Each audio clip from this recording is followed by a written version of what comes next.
Okay, let me explain it to y'all in better context. So, just to be clear, this is what you do.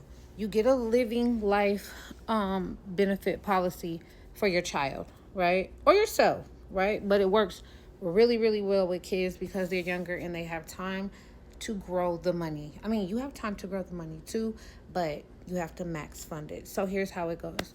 You get a living life benefit policy for your child.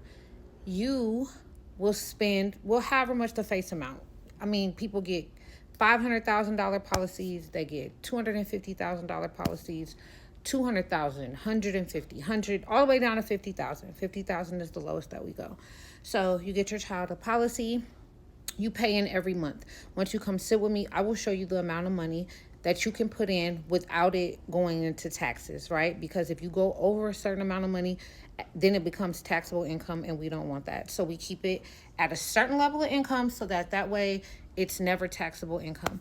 You max fund that policy every month. So maybe they want $200 every month. Maybe the max is $200. Maybe just the premium is $66, but to max fund it, the most you can put in there is $200 a month. If you do this every month until your child turns 18, 21, 25, whatever age it is that you feel like they're ready for you to give the money, they can be a millionaire. They can definitely have over 100,000 for sure. If you can afford to put an extra $20 in there a month. And I'm talking about policies that cost less than the amount of money to go sit down at Applebee's. It doesn't even have to be an expensive restaurant. I'm talking about Applebee's, Olive Garden. Like, you guys have to stop not wanting to have the talk about life insurance and quit equating it to only being for death, because the reality is we're all gonna go. That's just the reality. Nobody knows the time nor the hour.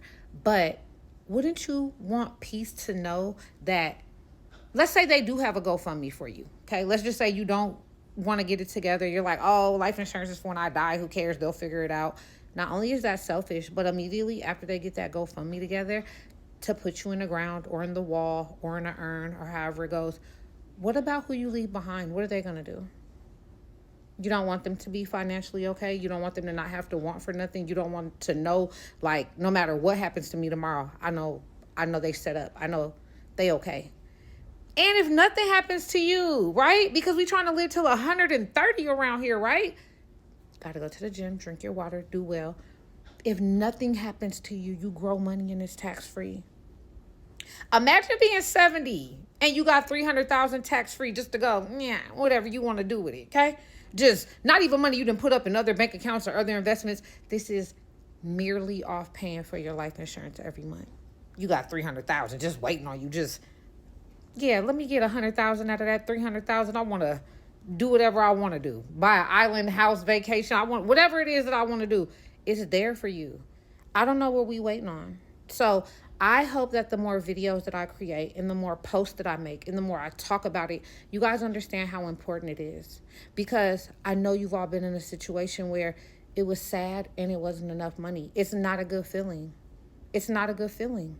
You know somebody that's been shot, stabbed, had cancer, had a stroke, kidney failure, any of those things where you cannot get up and feed yourself, bathe yourself, clean yourself properly, walk, and you need time to rehabilitate and get well. If you only have term or you only have insurance through your job, they're not going to give you anything.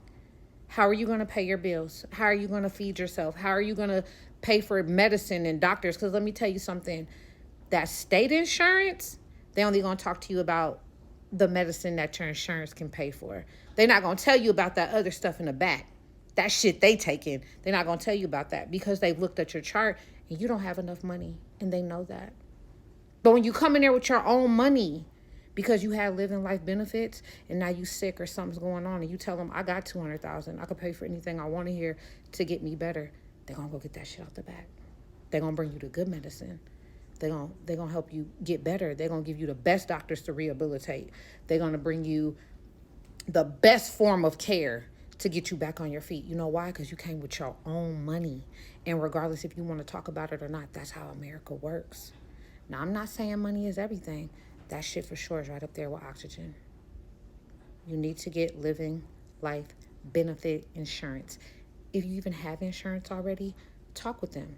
see, does it come with a cash value?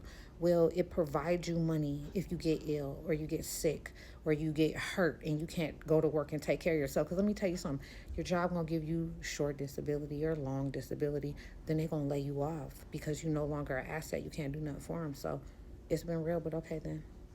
And then what? What are you gonna do? See what I'm saying? So nobody wants to have the talk, but I am adamant. I know you guys see me. I am adamant about getting our culture to put our money where it matters. Not only to make sure that you're protected, but to grow your money. Could you imagine being your own bank? Could you imagine growing money right now and living life benefit? You could be your own bank. You don't got to go run no credit, because when your kid come to you and say, I need 100,000 or you need 100,000 to go buy a house, you could just go and get your tax-free money. You don't have to ask the bank for nothing. I got my own money. Wouldn't that feel good? This is what I'm telling y'all. Also, when it comes to the business side of things and you want to be your own producer, you don't need no high school diploma, no college degree, no experience. You don't need anything. You just come with hustle, drive, believe in yourself, and you know how to talk to people. We're going to help you do the rest. We're going to help you get ready for the test. We're going to help you get ready. We're going to put you in training to show you how to approach it. We're going to do all of the things. Because let me tell you something. If you still count the money on your own, do you really have enough? Is it really enough? If you have free time, that means you have time to get more money. So I'm just bringing y'all the information. What you do with it is what you do with it. I want everybody to be great. And I know y'all see how adamant I am about pushing this and about, I'm tired of the GoFundMes. GoFundMe is not life insurance. I'm tired of the donation dinners. I'm tired of the, oh my God, they passed. Let's help. Let's give money for their kids. I'm tired of seeing people get sick and have to put up GoFundMes. I'm tired of all of those things, because the one thing that we have bad in our community is everybody talk that big money shit. Everybody act like they rich. But when that shit really hit the fan, then you see who really had their ducks in a row. I don't want that for y'all no more. Get y'all ducks in a row. Come sit down. Let's go eat. Let's discuss. I could show you the prison.